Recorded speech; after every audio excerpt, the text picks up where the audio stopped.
내 이웃의 소유를 탐내지 말라. 아멘. 오늘 읽은 본문의 말씀은 십계명 본문으로 잘 알려진 말씀입니다. 출애굽한 이스라엘 백성들을 하나님께서는 시내산이라는 곳에서 찾아오십니다. 그리고 그들과 언약을 맺으시는데요. 나는 너희의 하나님이 될 것이고 너희는 내 백성이 될 것이다. 애굽에서 종살이 하며 그저 이방 잡족으로 살았던 이스라엘 백성들에게 이제는 그저 노예가 아니라 종이 아니라 유리방황하는 잡족이 아니라 바로 여호와 하나님의 백성, 하나님의 소유된 백성이라고 하는 새로운 신분, 새로운 정체성을 부여하시는 것 발견할 수가 있습니다. 그러면서 하나님께서는 오늘 읽었던 이 십계명의 말씀, 그리고 이후 32장까지 등장하는 수많은 율법들, 법과 제도를 허락하시면서 너희가 이제는 새로운 신분을 가졌으니, 새로운 정체성을 갖게 되었으니 그 신분, 정체성에 합당한 삶을 살아가야 할 것이다. 그렇게 친히 가르치는 것을 볼 수가 있습니다. 오늘은 십계명 말씀 다 살펴볼 수는 없을 것 같고요. 다만 이 십계명과 이 많은 율법의 말씀을 주신 하나님의 마음이 무엇이었을까? 그 의도가 무엇이었을까? 함께 생각해 보면서 하나님, 우리가 주의 말씀을 내 인생의 짐으로 여기는 것이 아니라, 내 인생의 어려움으로 삼는 것이 아니라 내 삶의 소망이요 기쁨으로 여기고 살아갈 수 있도록 인도해 주시옵소서. 함께 소망하며 나아가는 이 아침 되었으면 좋겠습니다. 하나님 십계명 주십니다. 뿐만 아니라 수백 가지의 율법을 이스라엘 백성에게 주시면서 너희는 이것을 지켜야 된다 말씀하고 있습니다. 어떤 분들은 그런 생각 하시더라고요. 아유, 하나님 언약 맺어 주신 것은 고맙지만 이렇게 많은 이 법과 제도를 주시면서 이스라엘 백성의 삶을 얽어매는 것은 좀 부당한 거 아니겠습니까? 좀 너무하신 거 아닙니까? 그렇게 생각하면서 이스라엘 백성에게 감정이입하시는 분들 볼 수가 있는 것 같습니다.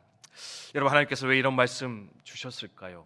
왜 십계명을 명령하고 계실까요? 야, 내가 이만큼 너에게 특권 줬으니까, 내가 이만큼 은혜 베풀어 줬으니까 너희도 나한테 이 정도는 해야 돼. 너희도 이 정도는 나한테 해야 되지 않겠냐? 그런 마음으로 이스라엘 백성들에게 율법을 주셨을까? 아니요. 생각컨대 아마도 이스라엘 백성들의 삶을 더 윤택하게 하기 위해서, 이스라엘 백성들에게 복 주시기 위해서, 오늘 본문에 등장하는 것처럼 이 말씀을 지키면 1000대까지 너희가 복을 얻을 것이다, 은혜 얻을 것이다 말씀하시는 것처럼 그들에게 은혜 베풀기 위해서 이 말씀들을 허락하고 있는 것이지 않겠는가, 우리 기억했으면 좋겠다라는 겁니다. 오늘날도 마찬가지입니다. 사회에는요, 법과 제도가 있습니다. 근데 여러분, 그 법과 제도가 있는 이유가 뭡니까? 우리 불편하게 하려고 하는 겁니까? 우리의 삶을 어렵게 하기 위함입니까? 아니죠. 그냥 아무 법과 제도 없이 살아가면 서로 물어뜯고 헐뜯고 빼앗고 도둑질할 것이 우리 인생의 삶일 것입니다. 하지만 법과 제도가 있기 때문에 이 세상이 안전하게 돌아갈 수 있을 것인데, 더 윤택하게 살아갈 수 있을 것인데, 하나님께서도요, 어쩌면 법 없이 살아가던 이스라엘 백성들에게, 제도 없이 살아가던 이스라엘 백성들에게, 이제 막 출애굽해서 어떻게 살아가야 될지 알지 못하는 그들에게 내가 이 법을 줌으로써, 이 말씀을 허락함으로써 너희가 더 잘 살아갈 수 있도록 만들기 위함이다. 은혜 베풀기 위해서 이 말씀을 너희 가운데 주고 있는 것이다. 아마 그 마음으로 하나님 말씀을 주고 계시지 않겠는가, 우리 돌아보며 생각할 수 있다라는 겁니다. 제가 여기 국방대 와서 항상 오는 길에 보면 이렇게 30km 제한 속도 걸려 있는 저희 학교 앞을 지나가게 되거든요. 한 번씩 이렇게 속도를 못 줄여가지고 한 35km, 3km 막 이렇게 지나갈 때가 있는데, 야, 딱지 끊는 거 아닌가, 이거 뭐 잘못하는 거 아닌가 아찔하면서 한 번씩 넘어갈 때가 있는 것 같습니다. 운전하시는 분들은 저 30km 저거 제한사항 좀 만들어서 참 어렵다, 불편하다, 이렇게 불평하는 분도 있는 것 같은데요.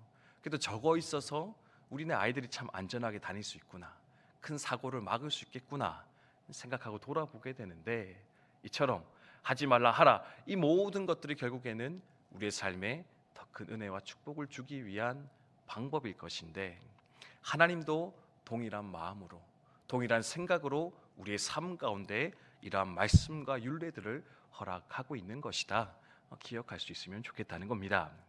제가 좋아하는 표현이 있습니다. 뭐냐, 우리가 말씀을 지키는 것이 아니라 말씀이 우리를 지키는 것이다. 믿으십니까? 여러분, 저도요, 제 삶 돌아보면은요, 그래도 말씀이라도 있었고 내가 말씀을 지키고자 했기에 이만큼 살아낼 수 있었구나. 하나님 말씀 없으면 내가 이만큼 살 수 있었을까?